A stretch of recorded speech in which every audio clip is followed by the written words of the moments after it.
दोस्तों, मरने के बाद इंसान की चेतना का क्या हश्र होता है, ये जानने के लिए अमेरिका के वैज्ञानिकों ने एक विशेष प्रकार का चैम्बर तैयार किया।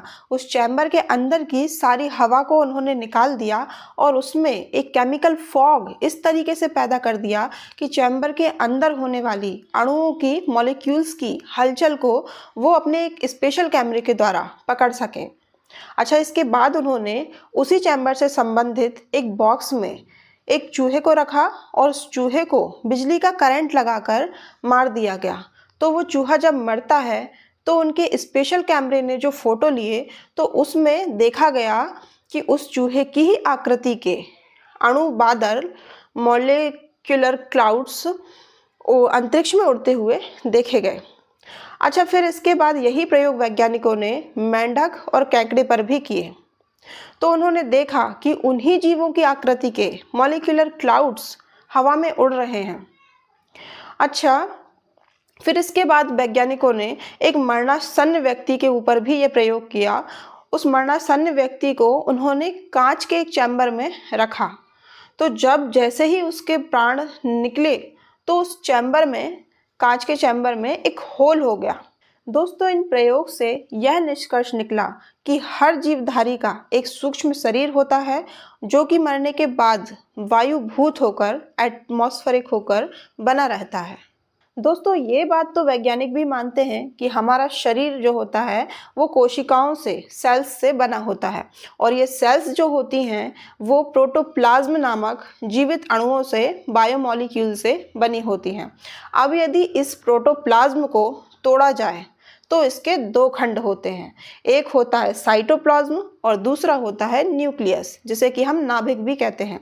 अब यदि इस साइटोप्लाज्म को तोड़ा जाए तो वो तो डेड हो जाएगा, मर जाएगा, पर यदि इस न्यूक्लियस को तोड़ा जाए तो ये नाभिक अपनी सत्ता को पुनः विकसित कर लेने की क्षमता रखता है।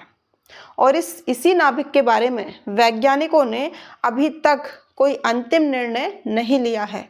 और दोस्तों, यहीं से शुरू होता है हमारा भारतीय तत्वदर्शन। अब हमारे शास्त्र कहते हैं कि अणु मतलब आत्मा, अणोर्णीयान महतो महीयान, मतलब वो आत्मा छोटे से छोटा है और विराट इतना है कि सारी सृष्टि उसके अंदर समा जाए। तो वही आत्मा जब जन्म लेकर और दृश्य रूप में प्रकट होता है तो उसके सूक्ष्म शरीर में, मतलब उसी नाभिक शरीर में, जो भी एक जन्म में उसने जितनी भी इंफॉर्मेशन, जितनी भी एक्सपीरियंस और जिस फील्ड में उसने वर्क किया है और जो भी रिलेशनशिप्स उसके लोगों के साथ रहे हैं, वो सब कुछ संस्कार रूप में उसके नाभिक शरीर में, उसके सूक्ष्म शरीर में उसके साथ जुड़ जाते हैं। और नेक्स्ट जो उसका जन्म होता है तो उसमें वही संस्कार से प्रेरणा पाकर और उसके कदम उसी दिशा में उठने लगते हैं। अब इसी संबंध में गीता में अर्जुन को शंका होती है कि यदि कोई साधक इस जन्म में योग सिद्धि की प्राप्ति नहीं कर पाता है और किसी वासना के चंगुल में फंस के वो पथभ्रष्ट हो जाता है तो अब वो योग भोग भी नहीं भोग पाएगा और अब वो योगी भी नहीं हो सकता है। तो ऐसे साधक का क्या होगा? तो श्री कृष्ण उसको बोलते हैं कि ऐसा पथभ्रष्ट साधक भी कभी नष्ट नहीं होता है और ना ही कभी उसकी दुर्गति होने का कोई प्रश्न उठता है, क्योंकि ऐसा पथभ्रष्ट साधक भी अपने अगले जन्म में किसी अच्छे कुल में, किसी योगियों के कुल में ही जन्म लेगा और कल्याण के मार्ग पर जितनी यात्रा अभी तक वो कर चुका है उसके आगे की यात्रा वो अपने पुराने अभ्यास के कारण, अपने संस्कारों के कारण वो आगे की यात्रा अपनी पूरी करेगा और वो ऐसा फील करेगा कि कोई भावनात्मक उसके अंदर से ऐसी प्रेरणा आएगी कि कोई फोर्सफुली उसे उस दिशा में बढ़ने के लिए मजबूर कर रहा है। अब दोस्तों, इतना तो समझ आ गया है कि आत्मा का अस्तित्व मरने के बाद भी सूक्ष्म शरीर के रूप में बना रहता है और हम इस जन्म में जो भी इंफॉर्मेशन, जो भी एक्सपीरियंस लेते हैं तो वो हमारे साथ संस्कार रूप में जुड़ जाता है और उसी के आधार पर हमको अगला जन्म मिलेगा और हम उसी दिशा में आगे बढ़ेंगे। आप थोड़ा बैठ कर के अपने बारे में सोचिएगा ज़रूर कि आपको अपने इस जीवन से क्या चाहिए और आपको किस दिशा में काम करने की ज़रूरत है, क्योंकि ये यात्रा यहाँ तो पूरी होने वाली है नहीं।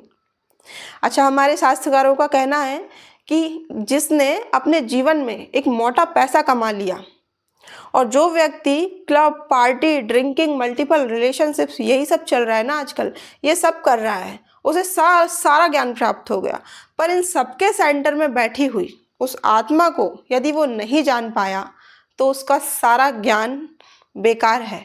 क्योंकि ऐसे लोग सुखी होने का, संसार में सबसे ज़्यादा सुखी होने का सिर्फ ढोंग करते हैं। इनसे ज़रा इनके पास बैठ करके प्यार से इनसे पुचकार के पूछिए, तब पता चलेगा कि इनसे ज़्यादा अशांत, बेचैन कोई है ही नहीं। क्योंकि इस संसार में कुछ जानने योग्य है तो वो है सिर्फ आत्मा। आपको ये वीडियो कैसा लगा मुझे कमेंट कर ज़रूर बताइएगा और मेरे चैनल को लाइक करें, सब्सक्राइब करें एंड शेयर करें। धन्यवाद।